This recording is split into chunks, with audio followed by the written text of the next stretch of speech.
خالد بن صقر. نعم، معنا في هذه اللحظات الشيخ خالد بن صقر القاسمي، رئيس دائرة الأشغال في إمارة الشارقة. شيخ السلام عليكم. وعليكم السلام ورحمة الله أخوي. ايش حالك الشيخ؟ الله يسلمك. الله يسلمك، حياك الله الشيخ. الله يسلمك. أظني موضوع جسر، موضوع شارع القطاع. اي نعم طبعا.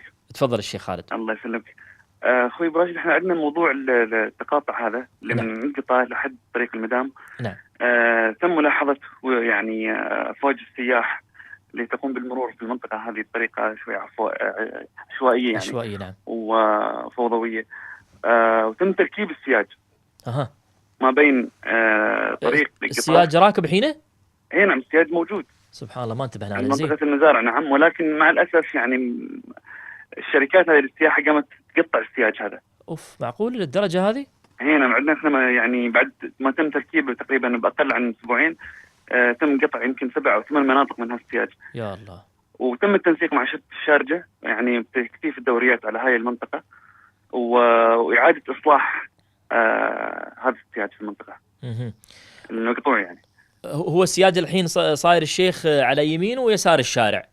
على اليمين، لأن المناطق السياح يوم اليمين بالفعل صحيح، وانت ساير تبى المدام على اليمين. بالضبط نعم. كلام صحيح، لكن هو تعرف الإشكالية كذلك الشيخ ما بالله بس في اليمين. الآن الإشكالية صايرة أنهم جايين راجعين، فحتى في الجزيرة في النص لأنه ما في سياج ياخذون اليوتير وين ما بغوا، وين ما بغى ياخذ اليوتير لأنه ما في سياج في الجزيرة. فيمكن حتى في الجزيرة هاي ممكن يحتاج كذلك سياج يعني، أو أن الشيخ يعني يمنعون السياحة عن طريق دائرة التنمية السياحية. نعم، الماء السياحي.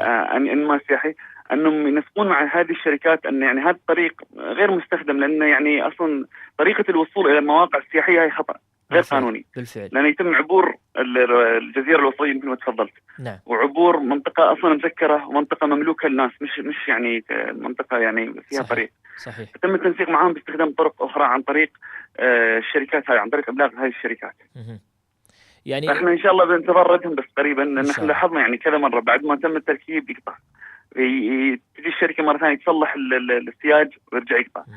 فالحين ان شاء الله بيكون بالتنسيق مع الشرطه وهيئه هيئه الماء السياحي ان يكون الموضوع ان شاء الله بيكون.